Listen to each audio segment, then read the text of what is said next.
This is MC Fireside Chats, a weekly show devoted to the outdoor hospitality industry, hosted by Brian Searl and Cara Csizmadia. You'll hear from special guests that focus on topics to help your business succeed, all backed by Modern Campground, the most innovative news source in the industry.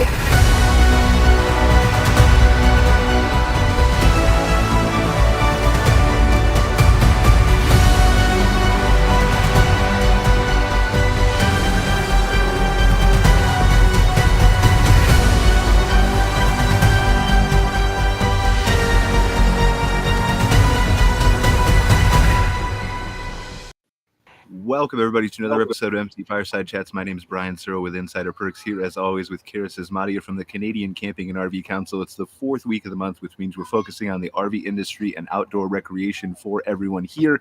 We have Eleanore Hamm from the Canadian Recreational Vehicle Dealers Association with us, as well as Shane Devenish from CCRVC and CRVA, which are too many acronyms for me to spell out for you guys, but he's really important, and that's why he's here. Also, Kurt joining us from National Parks Traveler again, fresh back from all kinds of crazy, awesome trips that I wish I was taking. So he'll fill us in on those kinds of things and what he's seen at the National Park System in the United States. Susan Carpenter from the RV Women's Alliance is here with us, and our special guest, Rich Schnippel from Encore RV, who's going to talk about some overlanding and some other cool things that his company does. So what are we, I think probably where I want to start, just to get it out of the way, is, and we talked about this prior to the show, starting Shane and Eleanore, is touch a little bit on the RV industry, dealer inventories, numbers, shipments, things like that, because on the surface, if you don't know what's happening, I feel like it looks bad, but it's not, right? No, you want to start, Shane, or? No, you go ahead, Eleanor. Yeah, I mean, we're hearing, we are seeing some media saying, oh, numbers are dropping in terms of shipments as well as dealer inventories, or dealer sales. But I think that, realistically, when we look back, we compare our stats are over year prior. So when we look back to 2021, it was the best year ever in the industry. And so I think now there's just been a bit of an adjustment. Retail sales in Canada are down about 15% to the end of May. But when we look back historically over the last 15 years, it's still probably the second best year ever. So I think just the numbers that are being reported sort of tend to skew it, but it's still very, very strong. Dealers do tend to have restocked inventory, so they are getting product now on their lots, which was a bit of an issue last year.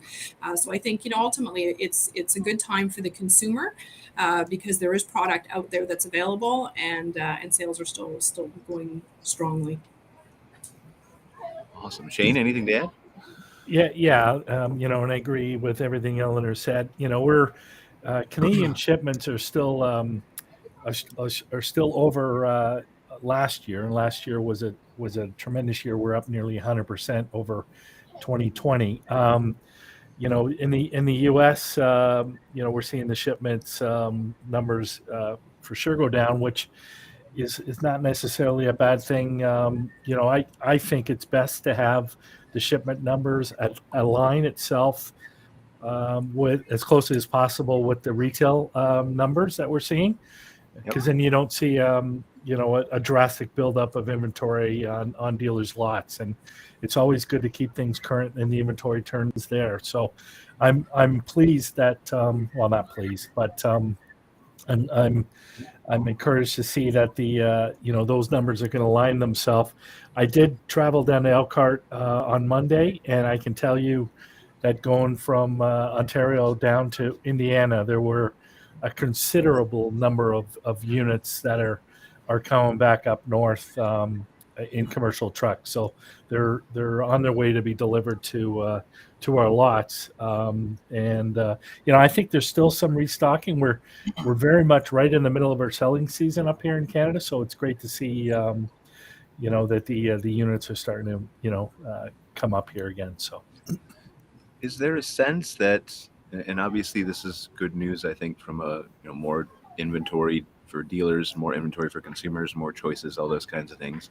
Is there a sense that even though this is slowing down, but not really, as we've discussed, is there a segment of RVs that are selling less? In other words, is it across the board all types of manufacturers, models, sizes that are slowing down, just kind of recuperating and taking a breath from 2021? Or is it larger ones that are slowing down because of gas prices, or do we not know that yet?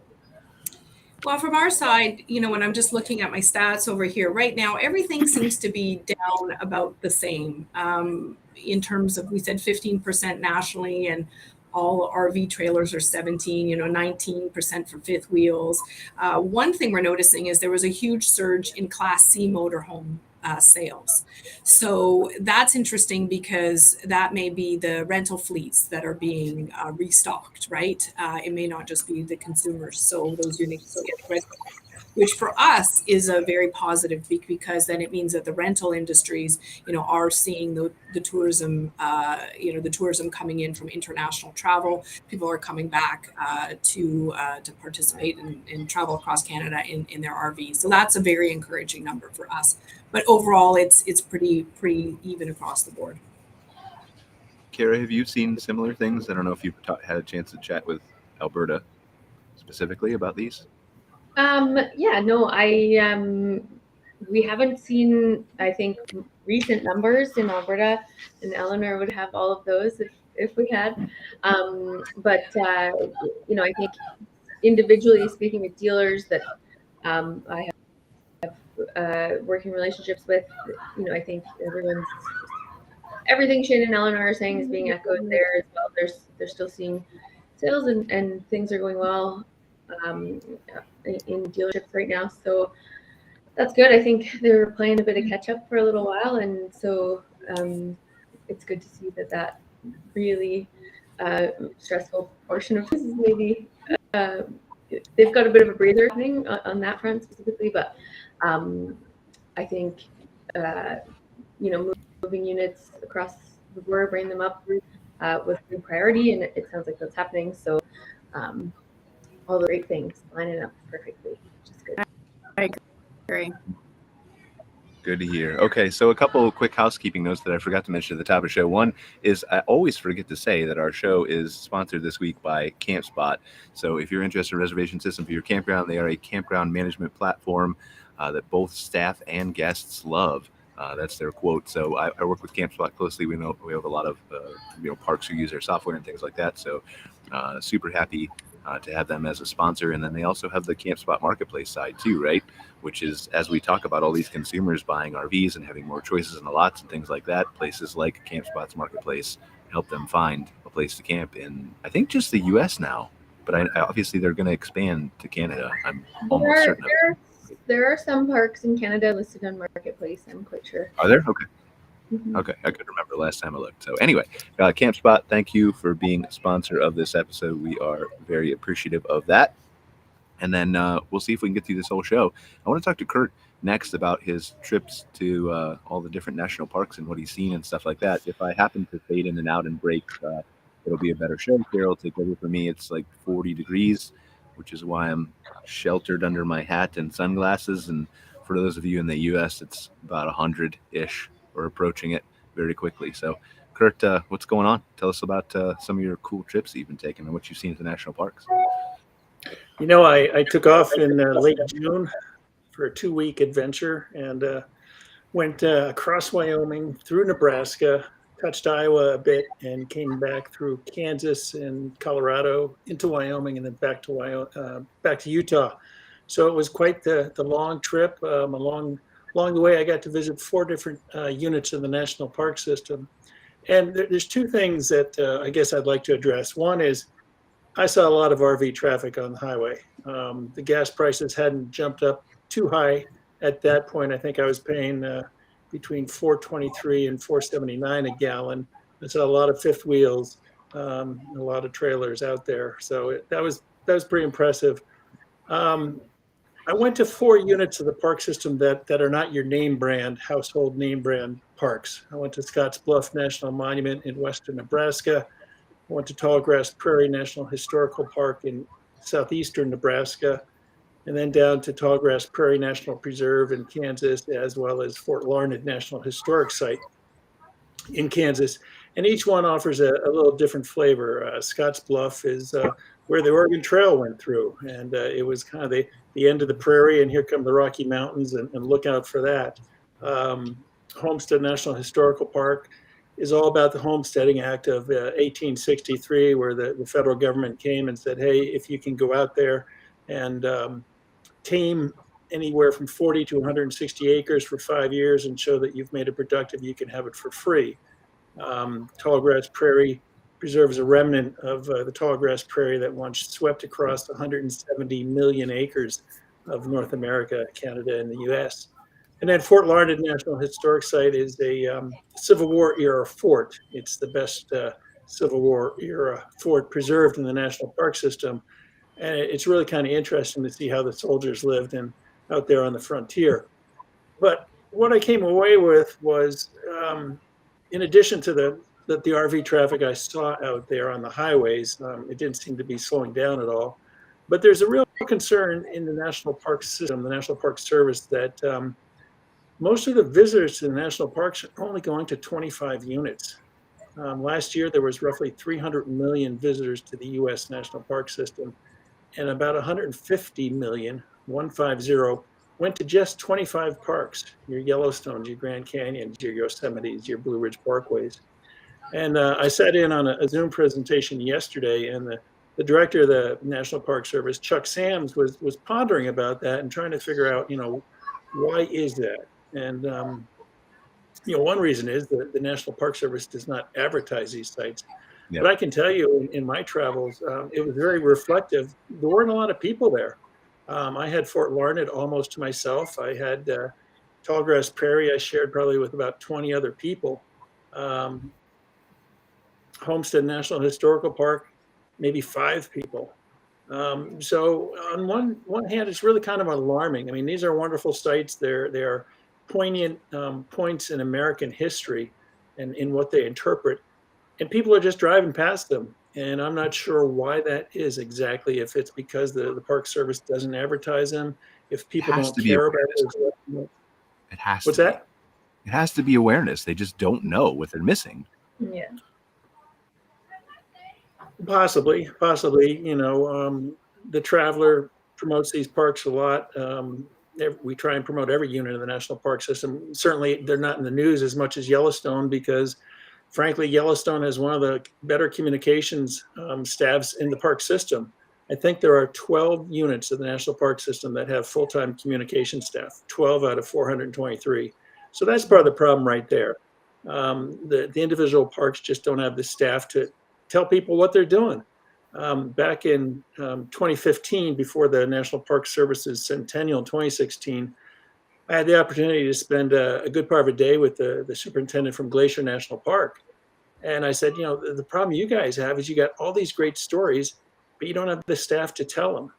So I think it ranges up and down the entire park system, from Washington not being able to advertise, Congress won't let them advertise, to individual national parks don't have the staff to generate press releases to send out to the Traveler and other media. And of course, it's probably been the same in Canada, but the journalism industry in the United States is not doing well. I mean, since 2014, I think we've lost almost 2,000 daily newspapers across the country, thanks to Facebook and Google and other online entities. And so there's just not that many media out there to promote these places. And one thing we're trying to do this year at the Traveler is promote the smaller parks, the Fort Larneds, the Tallgrass Prairies, and they all have wonderful stories to tell. I really enjoyed my visits to each one, and I'm enjoying writing the stories about them. Do you think that, and maybe this is a question for Rich, who we're going to bring in and introduce here in a second, do you think that as consumer behavior continues to change, like we've seen, and we've touched on this before on the show, we've seen some of the retailer shows that we've been to. Cara and I went to one in Alberta here in Calgary a few months ago, or however long ago that was. But the trend toward the smaller trailers, as you see the millennials wanna, and I don't know what the official definition of overland is. To me, it's overland, which is what everybody does, which I'm wrong about. But do you think as that behavior changes, that there's more of an opportunity to make some of these smaller parks that don't have the larger facilities or the big private parks nearby more accessible to people? And I guess maybe briefly to you, Kurt, and then we'll have Rich introduce himself and talk about why we have him on the show. I think you've got a point there, Brian, because each of the parks I went to, they don't have campgrounds. Or, you'd have to find a commercial campground someplace else. But I think a larger part probably is the lack of awareness, because I ran into a couple from Ohio, and they were driving out to Grand Teton and Yellowstone, and I ran into them in western Nebraska. And they had been that route before, and so they knew about Scotts Bluff, and so they wanted to stop along the way and just revisit it and whatnot. And as the superintendent told me, we're not a final destination in the national park vacation, but we are a destination. And I think by raising the awareness of these places, because the bulk of the U.S. population is on the coasts, and if you want to go to the Yellowstones or the Rocky Mountains, you're going to drive across places like Kansas and Nebraska and Oklahoma. And if you don't know these parks exist out there, you're not going to stop. You're not going to divert to them. There needs to be an incentive. Like, you can save money on your taxes by visiting the smaller parks, but you have to pay more in taxes by going to Grand Canyon. Like a scavenger hunt, right? You save 1% on your taxes for every tiny national park you visit. People would go then, for sure. But Rich, tell us who you, obviously president of Encore RV. Introduce yourself. Tell us a little bit about you, your company, and then I think we kind of just want to pivot real quick into what you can talk about overlanding specific, and whether you have some comments on what Kurt was talking about with the smaller national parks and trends there. Well, I've been in this industry for about 22 years, whether it be cargo and motorsports trailers, RVs, or the marine industry. But recently, about a year ago, we launched this company, Encore RV, and our focus was to be on smaller products, at least out of the gate, because we believe that there might be a potential recession or a slowdown. The cycle's been pretty high for a while, since about 2010. So we're on a 12-year roll, and that's not seen very often, that things continue to climb for that long. And having a smaller product, it was going to be a little bit easier for us to set up dealers. And we also knew that this niche of small trailers was still substantially growing. So that's the reason we chose this line of products that we manufacture. We put a little twist on it to make it a little bit different than other things that are out there. It's 100% wood-free. It's all composite materials. It's really designed and built to last a long, long time. The frame's all aluminum. We don't use steel. So we try to do things a little differently to attract people into what we're doing.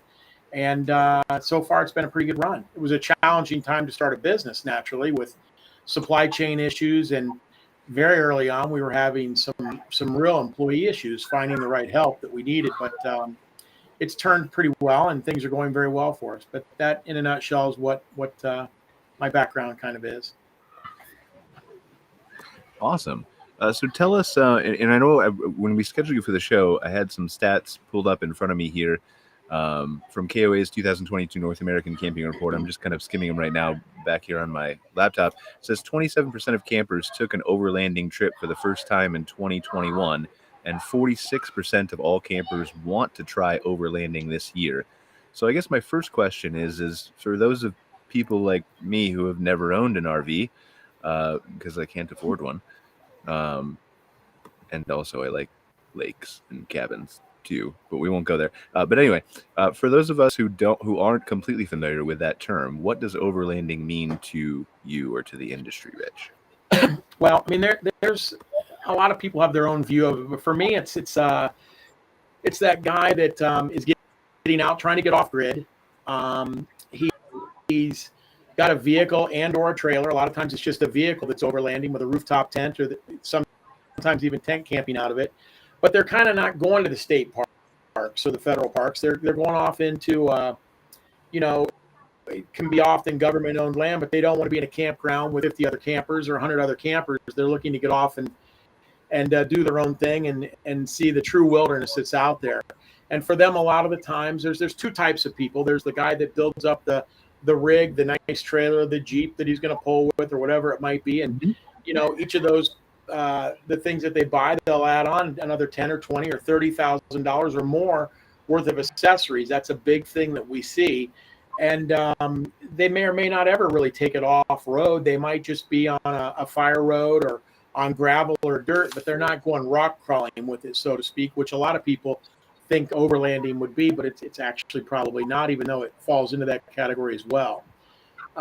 For us, probably about 85%, 90% of our campers will still take this into a campground.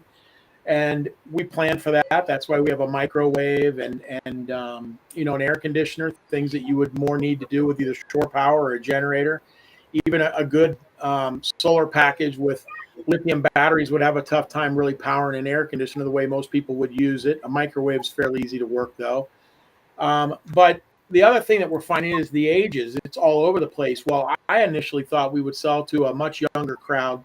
We've got people that are either adding this to their arsenal of RVs. They might have a fifth wheel, but when the husband and wife just go out, they want to go by themselves. They want to try this lifestyle of smaller camping because you're more in tune with the wilderness when you're doing it in a small camper, because you're just not going to hang out inside of an adventure trailer. You're going to be outside.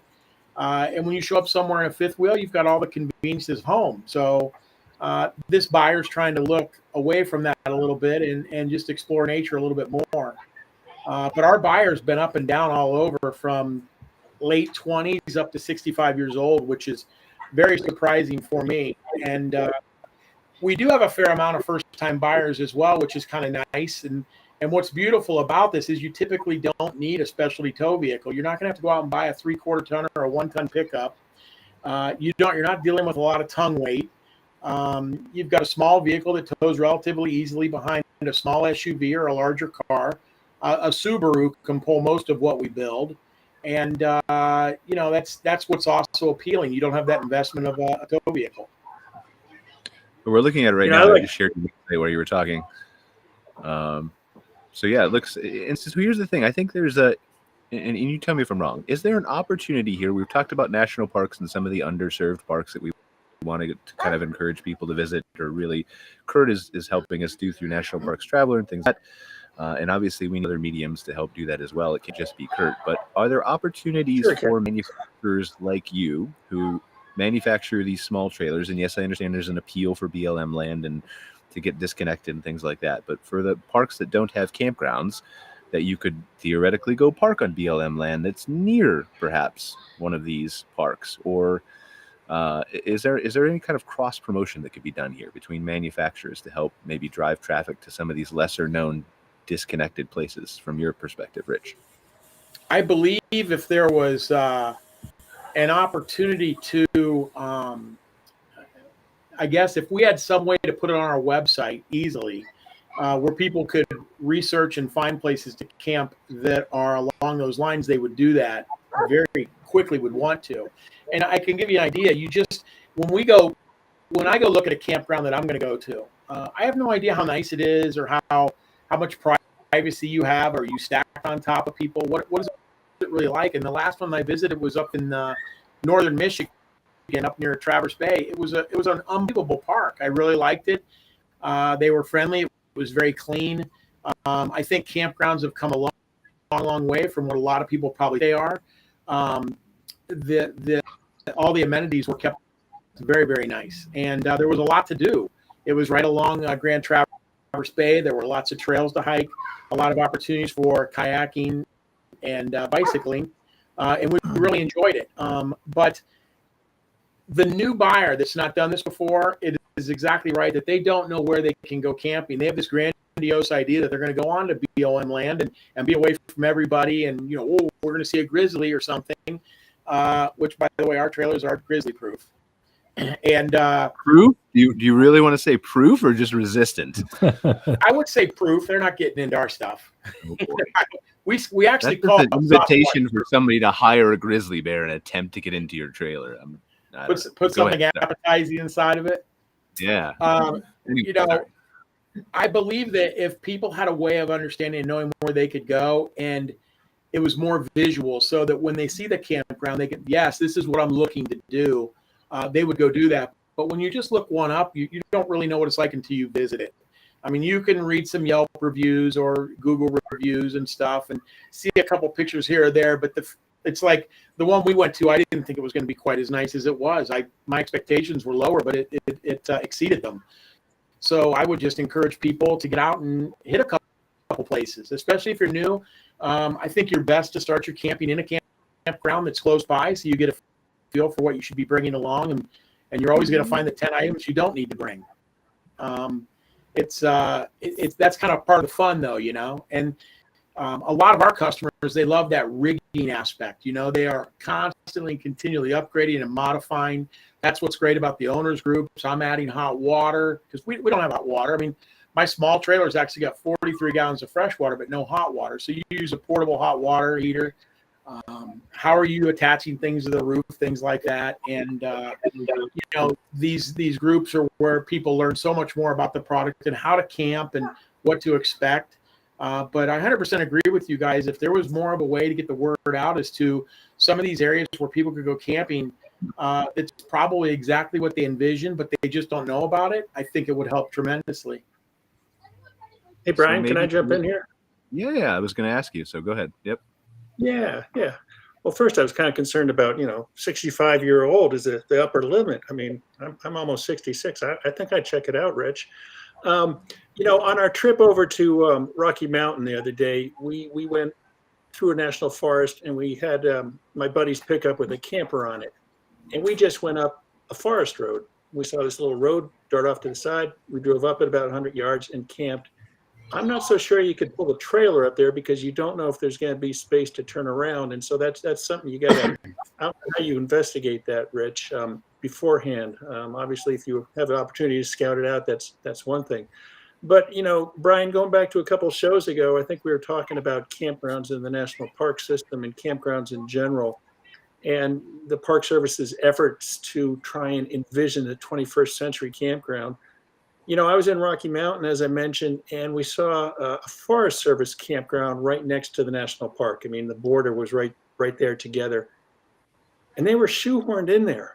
And I don't know if that's camping. I mean, I don't know how much enjoyment you get out of, being almost able to reach out and touch the RV or the camper next to you. We did go inside the national park, and the national park campground was a little bit better spaced. But I think that's an issue as more and more people head to the outdoors, is we have to revisit how we set up campgrounds and what type of experience you want to have. I mean, as Rich was mentioning, a lot of us want to get away from being shoehorned in and being able to experience the beauty of nature with a little elbow room, so to speak. And I'm not exactly sure how we tackle that without better education and I guess more surveys on what exactly people want. I have an idea, Kurt. Eleanore and Shane, you guys are connected to the dealers and manufacturers, right? What if we just had an RV that pops out its own hedges, like 6 feet from each side? Like an artificial head, and then you can just create your own privacy wherever you're at. Forget whatever campground. We're just going to be like slide outs. Yeah, okay, there probably is a regulation that we're going to break if we do that. Regulation, size Great idea, great innovation. Yeah, weight limitations. Yeah. Hey, Kurt, I'm surprised if what you say there, only 35 of your destinations are the most popular, and 25. You mentioned 25, and you mentioned that this one is wall-to-wall RVs. So they're still busy, the non-25. The name brand ones are busy. Mm-hmm. And so the one you mentioned was a name brand one, the one that they were jammed? Rocky Mountain. Yeah, Rocky Mountain. Okay. So that's one of the all 25. All the campgrounds were full. Okay. Yeah, I think we see the same thing in Canada. You've got the big national parks that are, that are well known, especially, where Cara is, Jasper, Banff. I mean, I'm assuming they're pretty full right about now. But you've got other properties and people don't always know. And maybe that's something we can engage our Go RV in Canada and our Go RV team to look at. They do on their website have kind of how to RV and information for first timers. And we talk a bit about the camping experience, but maybe try to highlight some more opportunities that are out there. Mm-hmm. Yeah. Well, it's an interesting marketing strategy, right? Because you always talk about, there's so much content out there about, we use Banff and Jasper as an example, right? So much content about Jasper and why to camp there and why you can go hiking and what you can do. And same thing with Banff, because it's so many people who go there, so many people who create content. What you really need is to get the eyeballs of the people who are considering Banff to divert them to the other parks. That's how you really need to reach them. So what we need is a video on YouTube like why Banff sucks, or don't go camping in Banff, and then people would watch that, and then you could present that in that video. Why, Brian, put that with your hedge idea. Yeah. With my head idea? With the rest of I've got a ton of great ideas. I'm not saying we should listen to anything I say, but seriously, really, like, I'm not talking about insulting. Honestly, I'm not talking about insulting Banff or Jasper. But the idea is sound. That's how you reach. You don't want to title the video that and create that kind of content, obviously. But to reach the people who are already aware of Banff and who are researching those things, and insert yourself into the conversation so that these national parks who are underserved are being seen, because people aren't Googling them. So you put out the content all day, but if they don't know the names, they're not finding them. Well, but then the other issue is if the few campgrounds that are available are all full, then you can talk about another location all you want. If there's nowhere to camp, or if it's trying to say this kindly, or if it's a location that maybe can't provide the level of service and amenities that those consumers are looking for, then you're kind of in this conundrum where you can push traffic there all you want, but if you don't have capacity or service level the consumers are driving for, it's not going to work. I think we have a bigger issues in it, not maybe not sweepingly across the board, but in some areas we have a bigger issue where we have really aging infrastructure in lots of these parks. And again, I'm speaking specifically for the ones I'm familiar with here in Canada, but those kinds of limitations push guests to the parks that have received all the funding dollars to get renos and all of those things, right? So it's kind of a circular problem, in my opinion. Couple that with, I was talking with somebody from Alberta Parks a couple of months ago about us doing a better job of partnering between the public and private sector, so that in a dream utopian world, when so many consumers are searching for campground locations in Alberta, their first thought is those national and provincial parks, and they're often full and fully booked. And it would be nice to see us find a solution that helps push some of that traffic. If we have no sites in our public parks, that's a shame and sorry, but here's 5 privately owned campgrounds within however many kilometers of the park, and check them out for availability. There's better ways we can be serving the consumer broadly as an industry, in my opinion. Yeah, there are a couple. Go ahead. There are a couple internet sites that will do that for you. For instance, when I was going to Scotts Bluff, I knew there wasn't a campground at Scotts Bluff, and so the one is Hip Camp, and it's kind of a directory of privately owned campgrounds, and you can put in your destination, and it will pop up. Here's one, here's one, here's one. I think it's still spreading. I don't know if they operate in Canada. I will forewarn folks that I don't think that they totally review the members that they accept into their system, because the campground that I signed up for 2 nights was a cow pasture. And we have the hurdles around all of that stuff. There's regulatory concerns for me there. There's lots of boondocking situations that maybe don't have licensing and things like that. So there's so many pieces to the puzzle. It's I wish there was a easy answer.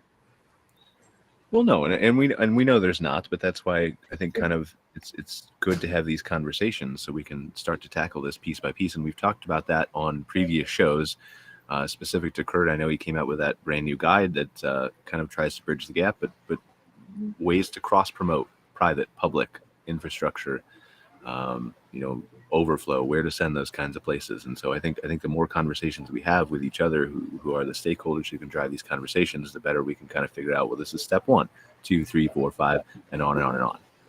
Well, and hopefully we can try to also address, I think one of the biggest barriers is consumers don't necessarily understand the difference between a national park and a provincial park and a private park. And so there's this, and because we don't have the type of tools and resources where a consumer can just go and find all of the campgrounds in one place, it's created this fragmented scenario where a consumer has to access multiple different resources to access multiple different sectors. And if they don't have that awareness, here we are back at the awareness conversation, right? So it's a hurdle for sure. Well, we got a lot of smart people on this call and who are watching, so hopefully we can put our heads together and figure out something. So, I mean, is there opportunities, do you feel like, Eleanore and Shane, from a dealer perspective, to get information into consumers' hands? Does it benefit you guys to do that? I feel like it would. Oh, yeah, absolutely. I mean, we always encourage, first of all, our dealer members to work with, the campground operators in their region, right? Develop a relationship with the campground operator or the campgrounds that are they're nearby you, and same with the campground operators. If you're near a national park, give them the information, be proactive, and make sure that you have that information to them. So if they're full, they can give your contact information out, for overflow. Dealers, I mean, there's a lot that goes on at the dealership level when someone's coming to pick up their RV. But absolutely on how to use it, if they had a, where to camp component that they could incorporate into the learning or the onboarding of the new consumer, I mean, that would be a great opportunity there. What if and Kurt, I'm just throwing out a random suggestion for you, but what if places like the National Park Traveler could put together a guide, a booklet, 1 page, 2 pages, 5 pages, whatever, that could be given to people who purchase new RVs? What a concept. I know you have the guide, Kurt. I'm talking about this is a very brief, this is underserved list. Like, here's some alternative, like, focus on this to avoid the overcrowding. Obviously in Canada when we're talking about this, but because you have your big guide, people are going to absolutely reference that. But targeted, niche, this is what we want to do. Well, in our guide, which just came out last month, I mean, we look at every national park in the U.S. that has campgrounds. So if it's a small park and has a campground, it's in that guide. If it doesn't have a campground, it's not going to be in that guide. Maybe down the road with further iterations, we could, include a small park without a campground and say where the closest campground is. It's a tough question. I'm not sure which way to go. I mean, if the general public doesn't care about the smaller units, it's not worth investing the time in it. And I'm working, actually today I was working on a survey to put out to our readership to see what the deal is, why they're only going to 25 units in the national park system. But we are thinking ahead to the second edition and what we can do to make it more responsive. And if there's interest from the Canadian RV industry to include Canadian parks in that guide, I'd be happy to go down that road too. Is the guide available for purchase, or is how do people obtain the guide? Yeah, we sell the guide for $9.95, and you can get it through Amazon.com, or you can go to the Traveler website and get it directly there. But I think it's a great resource in terms of parks that have the campgrounds. And Eleanor, I don't know if you caught earlier shows where we talked about it, but it breaks down everything from whether there's Wi-Fi to what the hookups are to how big of an RV will fit in there into that campground. And that's just three of the. There's probably 25 or 3 dozen different aspects that we look at for each campground. Is there and just continuing down this path, not necessarily with National Parks Traveler, but just brainstorming here, like, Cara, is there an opportunity for RVDA of Alberta to partner with somebody like National Parks Traveler or some other kind of publisher or whatever to kind of disseminate to dealers in specific regions, like, these are underserved areas of Alberta that you should maybe go check out, or BC, and here are some private campgrounds around them? I will say the Private Campground Owners Association of Alberta is already working closely with RVDA of Alberta to do that. I am handing out literature and URLs and stuff to the dealers at RVDA of Alberta all the time. I mean, we've started now connecting when I have campground owners, members of the association.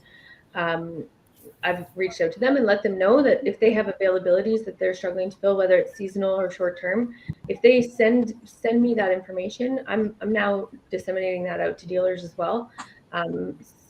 Typically kind of around their region, but hopefully, I know we filled a couple seasonal sites that way this year in a couple of our member parks, which is great. I think sometimes that's a barrier to a sale is we'd love to get into the lifestyle, but we can't find a site. And so that's a great way for our organizations to partner. And I think that's one of the biggest benefits to the type of partnership that PCOA has with RVDA of Alberta. And hopefully that will just continue to kind of grow and get more and more robust as we get more members and more active campground participation. Yeah, Brian, in a perfect world, and I can't believe after all these years how long this industry has been around, but why can't we have a central site where to find availability?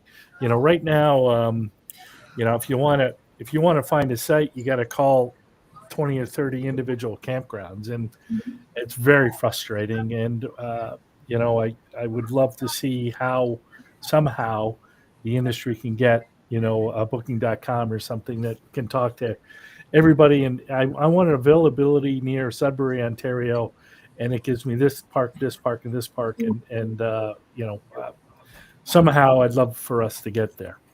Well, so the answer is we can in certain instances, right? Like CampSpot just released their API. Some of these other big reservation systems in the camping industry have their own APIs that we can, not we, but someone could develop and aggregate to, like CampSpot just partner with Roverpass to include their content on each other's sites, right? There are ways to do this. The problem is that it all takes time, it all takes money, and there are so many people who are trying to get into this space with their own marketplace and make a profit off of it, that it's an uphill battle to create something that's altruistic and doesn't really want to play favorites or anything like that with one reservation system or another, or private parks versus public parks or whatever, that you just are climbing this uphill battle against all these people who are throwing millions of dollars at advertising for their own site. We're all competing with each other. The biggest issue for me with that is it generates a significant amount of consumer disenchantment where, I get emails and calls daily from campers, consumers who are like, I'm looking for a site. I'm having a terrible time. Can you give me any suggestions of this area? And then my answer always still has to be, you still have to get in touch with that park individually and find out about availability. And so I get that we're all struggling to maybe play nicely in the sandbox together, but I have concerns about the long-term impact of our consumers being, I think it's creating this awareness issue, or maybe not solely the sole reason for it, but it's a significant reason for this awareness issue because we don't have a tool like that available to keep as many campers camping as we can by filling every site there is. We have a comment on Facebook. We just need more campgrounds, whether it be private or government. Here in Western Canada, most campgrounds are always full. Well, I know of some campgrounds in Western Canada who have availability and they're smaller properties. They don't have the same type of budget or access to funds that some of these other parks do. And so, how do you address those problems? It's a big issue. Yeah. The big. Hey, Brian. Yeah. Down here in the States, we've got a company that runs recreation.gov. I don't know if you're familiar with it at all, but it supposedly covers all the federal land, whether it's Park Service, Forest Service, or BLM. And it's kind of a nightmare because while it's supposed to level the playing field for everybody, if you don't have a fiber optic line into your computer, you're never going to win. You're never going to land a campsite. So I don't know what the greater greater solution is, as opposed to maybe going to a lottery, and even that's got problems. But is there something like that in Canada for the federal lands, provincial lands? I think that's There's a better question. from each other. Parks Canada and then the individual provinces have their own sites. They aren't unified all in one place. But I think that's can be a part of this problem too, is a lot of people don't know that Banff is a national park and Kananaskis is a provincial park. And so now you have to seek out resources to visit those different places. And it does get very frustrating, especially when they book so far in advance that by the time you get that stuff sorted out, there's no sites left. Yeah, it's a challenge for sure, and I don't know what the answer is. I mean, I think the only way it really honestly works is if some kind of nonprofit who has no specific interest in one booking system over another, or private versus public, or just as kind of an altruistic entity funds something like this. But I don't know where that comes from or how that works. Yeah, well, and it isn't going to be cheap. Well, no, and again, it also requires open access to basically APIs, and some companies provide those, some don't. Some provide certain information via them and the ability to book, and some just provide the data and not the ability. It's just a mess, Shane. Like, You're right. Like, it definitely needs solved, but there has to be a willingness among all these people to participate, and to some, participating in something like that cuts away the profit that their whole intention is to make, which is fair. They have a right to make it. Yeah.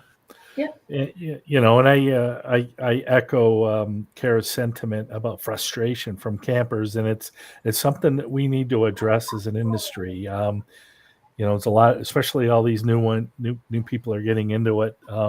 If they can't find a campsite, they're going to get out of this industry as quick as they got in it. So I'm just thinking, we have to find, something, some sort of solution. Yeah. So I don't know. I mean, I'll look into it just from a marketing standpoint, from an API perspective, because I need to know that for our clients, who has it, who does what, who can do what, just so we have the knowledge, right, of what companies could work. But I think it's going to take some kind of an industry leader, whether that's a Rover Pass, whether that's a Dirt, whether that's a Camp Spot Marketplace, whether that's a Hip Camp or whatever, right? Recreation.gov. I think it's going to take somebody to say, like, we can still make a profit while also helping. Yeah, I think, I want to touch on the fact too that there are so many players in the sandbox. It's not just our software companies. We have some private campground owners who maybe don't want their park listed as a competitor to Banff National Park on a site. And so they're going to communicate frustration to us about that. And like, there's just so many perspectives to manage to make it happen. And I think the big picture needs to remain the focus. This addressing this significant consumer need must remain the focus for it to ever come to life. Well, all good ideas. We just have to keep brainstorming with each other and moving forward. So I'm sure there's a way to solve it. We're all, except for me, smart here. So we'll keep pushing the conversation forward. That's all we can do. We've seen, and for those of you who've been watching, we've seen Susan Carpenter pop in and out from the RV Women's Line. She's just having audio issues today for some reason. Said her computer and stuff got upgraded. So she's got a lot of useful information that we were hoping to have her share with us today, but we'll have to hopefully get that from her a month from now in the next RV industry show that we have. But that's why she's been kind of popping in and out here, just in case you guys were curious. What else we have that's come across your desks? Eleanor, Shane, Rich, anything? Kurt? Big announcements? Anything fun? Yeah, I'm just kind of curious. Jeff mentioned the need to bring in more campgrounds across the countries, whether it's private or government. What does it cost to launch a campground? You can find the land. That's a big giant rabbit hole. It's so easy, Kurt. Yeah. I couldn't cover it probably in 10 minutes. It's really, really dependent on a ton of variables. There's all kinds of regulatory limitation. Depends on obviously location and so many things. It's one of the most difficult questions to answer that I get often is like, how much does it cost to start a campground? I can't answer it. I need more details to answer it. That much money. Yeah, It's a lot. it's a lot. It's a lot. And I think we also have the problem is compounded because we have older campgrounds facing regulatory issue and new limitations on them and their operations that's pushing them to either sell and not always in a case where they'll remain a campground or kind of walk away, and so you're losing sites on top of not being able to always develop new ones, and it's a compounding problem that it's concerning, I think, for sure. Yeah, I think, I mean, again, I have no development expertise in the industry, Kurt, but it just depends on location and cost of materials and inflation and regulations and permitting and so many different variables, how long it takes and how quick it is. And that it's just, it requires some, for sure, commitment. Well, and there's tons of issue with getting financing and various other hurdles in the way that, you don't necessarily have that chunk of change sitting around. The whole process becomes a really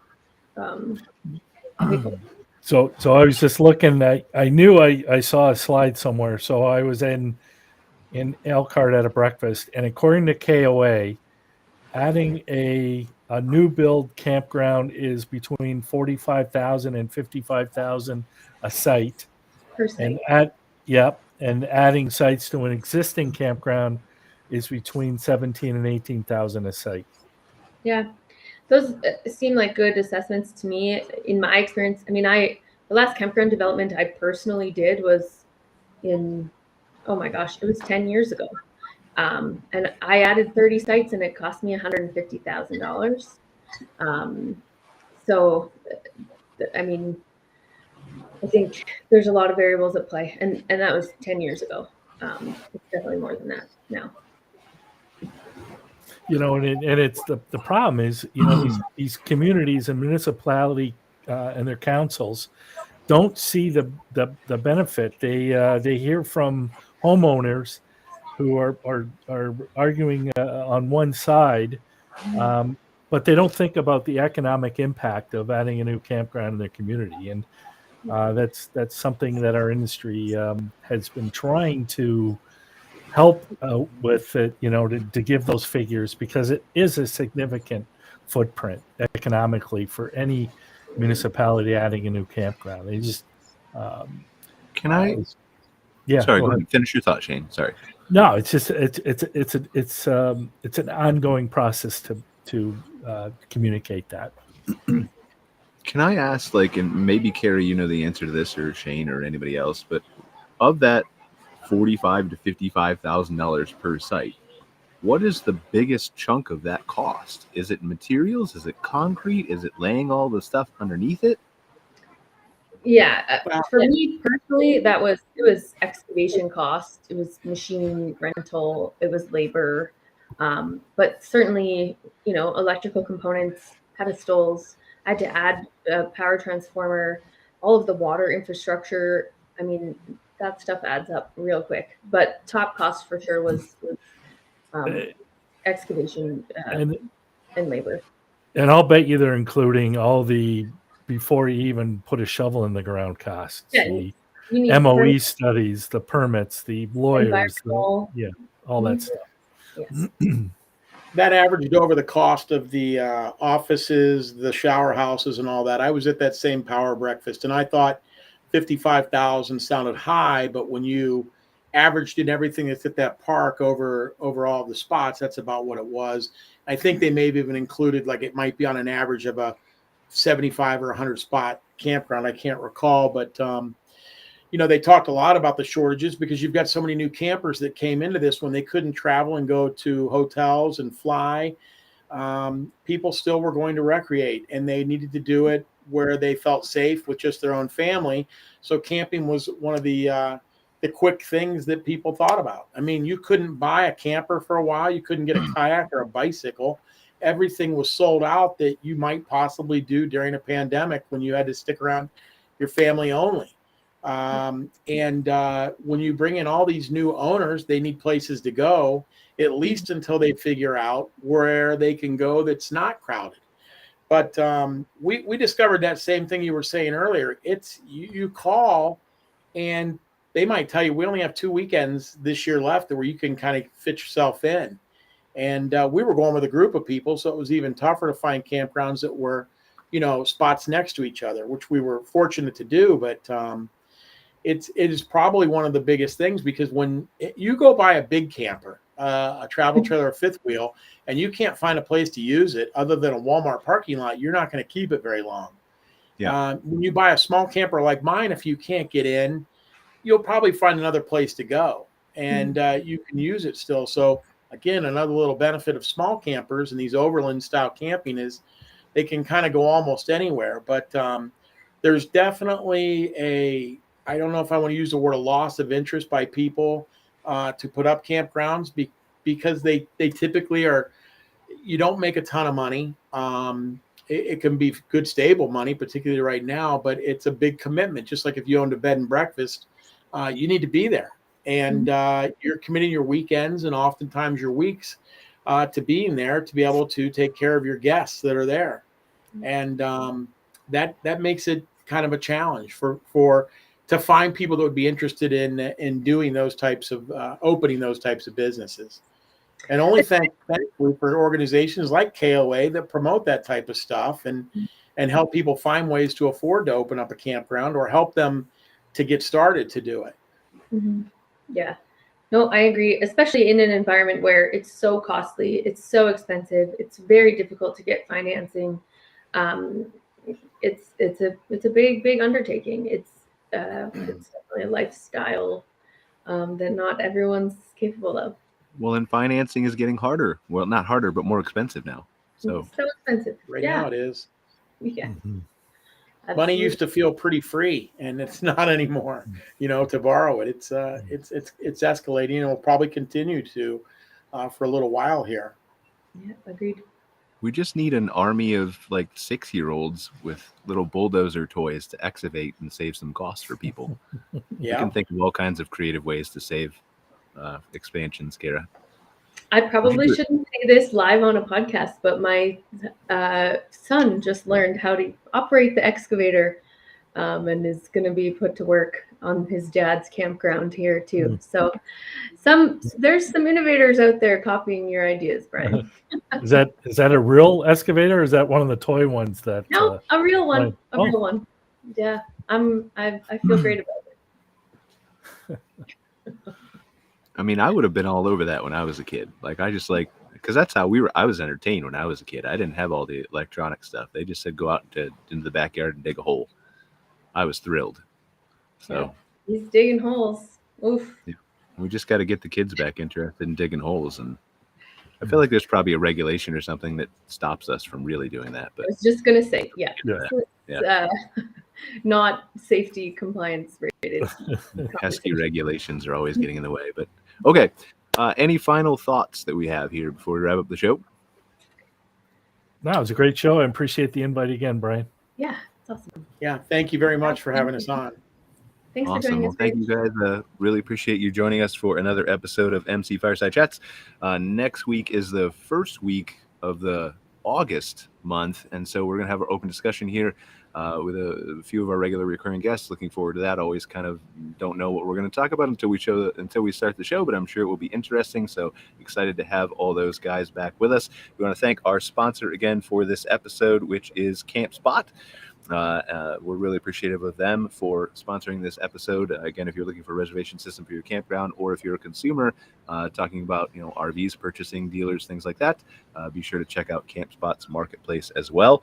And then if you want to check out our past episodes or anything like that, as a reminder, we are available on mcfiresidechats.com, as well as on a podcast that you can listen to later, Apple, Google, Spotify, all those kinds of places. So really appreciate everybody joining us, and we will see you all next week. Thanks, everyone. Thanks. Thank you. Thank you.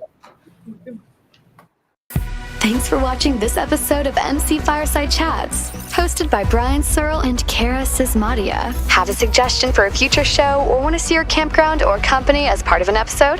Email us at hello@moderncampground.com. Join us next week for another episode.